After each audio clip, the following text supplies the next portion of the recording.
संविधान की जो प्रस्तावना है, ये शब्द कहां से लिया गया? कल बताया था मैंने आप, कहां से? अमेरिका के संविधान से। और प्रस्तावना की परिभाषा कहां से? ऑस्ट्रेलिया के संविधान से। ठीक है। इसके अलावा जो प्रस्तावना है ये कहां से शुरू होती है? कहां से शुरू होती है? हम भारत के लोग, भारत को संपूर्ण प्रभुसत्ता गणराज्य धर्मनिरपेक्ष, इस तरीके से शुरू होती है। और कभी अंगीकृत की गई थी भाई? अंगीकृत यानी पारित कब की गई थी मैंने? गुड, 26 नवंबर 1949 को ये अंगीकृत की गई थी। ठीक है। प्रस्तावना में भारत शब्द का प्रयोग कितनी बार किया गया है? कितने बार? जैसे तुम शुरू करते हो उसको, हम भारत के लोग, भारत को, तो 2 बारी। अच्छा, संविधान में प्रस्तावना को क्या नाम दिया गया है? उद्देश्य का या उद्देश्य प्रस्ताव। तो किसने रखे थे संविधान सभा में सबसे पहले? पंडित जवाहरलाल नेहरू ने। समझ आ रहा है आप लोगों को? समझ आता है? पक्का है? ये वीडियो देखते हैं ऑनलाइन तो कमेंट करते नहीं है भैया? जो लोग ऑनलाइन देखते हैं वीडियो, वो लोग भी लाइक कर लिया करो, कमेंट कर लिया करो, ताकि पता लगे कि जो आपका जो सिलेबस चल रहा है वो किस बेस से चल रहा है, और आपको, ताकि हमें पता लगे कि भैया आपको कितना अपग्रेड करना है, क्या उसमें नई चीज डालनी है, क्या और कितना और इसको बेटर बनाना है। तभी पता लगेगा ना आपका डाउट, आपको समझ आ रहा है नहीं आ रहा है। ठीक है। अच्छा, तो आगे जो इसमें कुछ पॉइंट्स रह गए थे उनको हम आज बात करेंगे। ठीक है। तो जैसा मैंने आपको कल बताया था कि भारतीय संविधान की जो प्रस्तावना है, इसमें केवल एक बार संशोधन किया गया। एक बारी क्या किया गया? संशोधन किया गया भाई। कितनी बारी किया गया? एक बार किया गया। कब किया गया? सन 1976 में। यानी संविधान का जब 1976 में संविधान में कौन से नंबर का संशोधन हुआ? 42वां संशोधन हुआ। तो इसे प्रस्तावना का पहला संशोधन माना जाता है। ठीक है। और जैसा मैंने आपको कल बताया था कि संशोधन का मतलब होता है संविधान में किसी चीज को जोड़ना या संविधान में से किसी चीज को हटाना, उसीलिए परिवर्तन। परंतु प्रस्तावना में यहाँ कोई हटाया तो वैसे जाया नहीं सकता, क्योंकि संविधान के मूल ढांचे को परिवर्तित नहीं किया जा सकता। ठीक है। तो इस संशोधन के तहत जो है भारतीय संविधान की प्रस्तावना में कुछ शब्द जोड़े गए थे, जो मैंने आपको कल भी बताए थे, जैसे समाजवाद,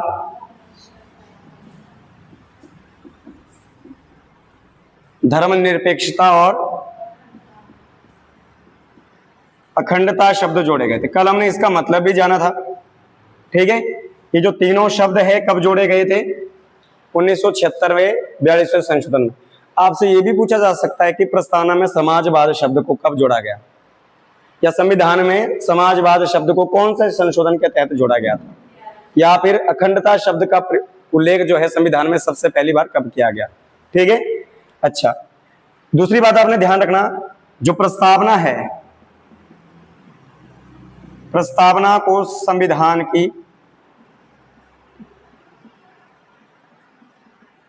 कुंजी कहा जाता है। क्या कहते हैं इसको? की ऑफ द कॉन्स्टिट्यूशन। की ऑफ द कॉन्स्टिट्यूशन किसे कहते हैं? प्रस्तावना को कहा जाता है। ठीक है। अच्छा, अगर आपसे पूछा कि ये संविधान की कुंजी प्रस्तावना को किसने कहा था सबसे पहले? और कोई? पंडित ठाकुर भार्गव दास।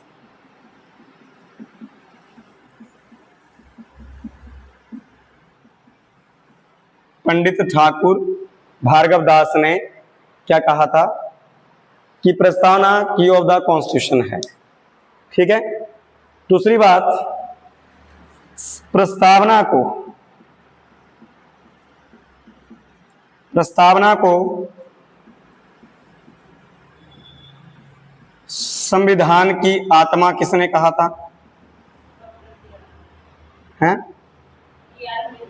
उन्होंने आर्टिकल 32 को कहा था संवैधानिक उपचारों का अधिकार। जो भीमराव अंबेडकर थे ना, उन्होंने संवैधानिक उपचारों का अधिकार आर्टिकल नंबर 32 उसे संविधान की आत्मा कहा था।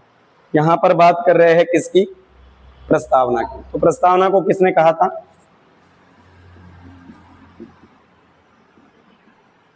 इसने पंडित जवाहरलाल नेहरू ने। क्लियर? ये भी ध्यान रख लेना। इसके अलावा जो सर्वोच्च न्यायालय है, सुप्रीम कोर्ट है, सुप्रीम कोर्ट ने प्रस्तावना को संविधान का अंग कब से, किस तारीख से माना, या किस एक वर्ष से माना गया, या संविधान का हिस्सा इसे कब से माना जाने लगा? तो आपने ध्यान रखना,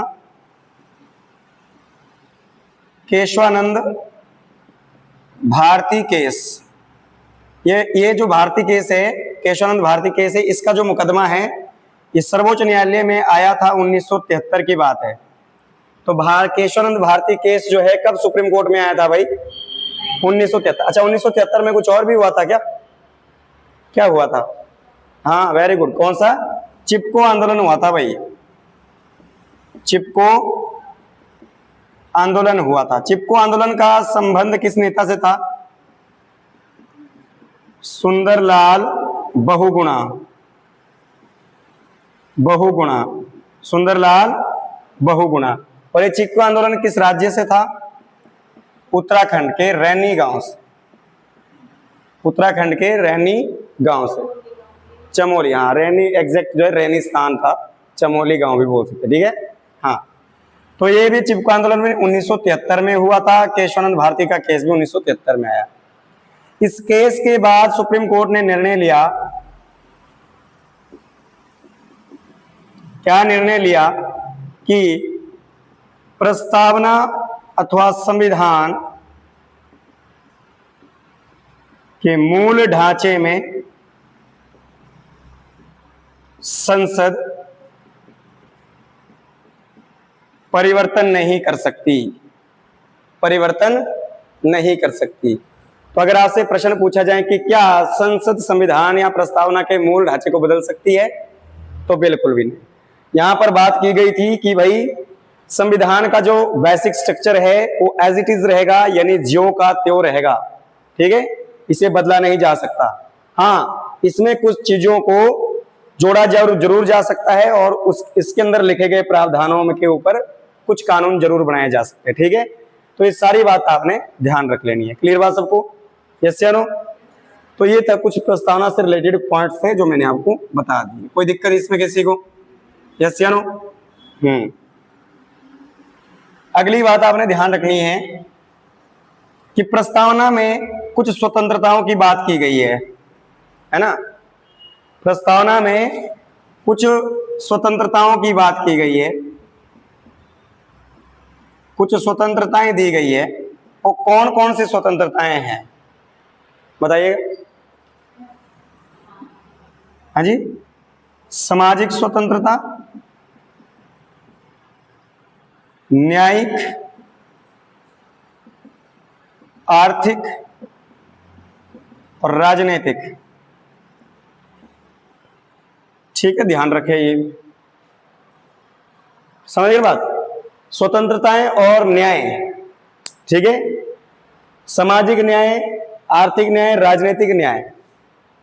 सामाजिक, न्यायिक, आर्थिक और राजनीतिक स्वतंत्रताओं के बारे में बात की गई है, ठीक है। तो ये भी आपने बात ध्यान रख लेना। तो इसी के साथ हमारी जो प्रेम्बल का टॉपिक है वो समाप्त, वो क्या हो गया?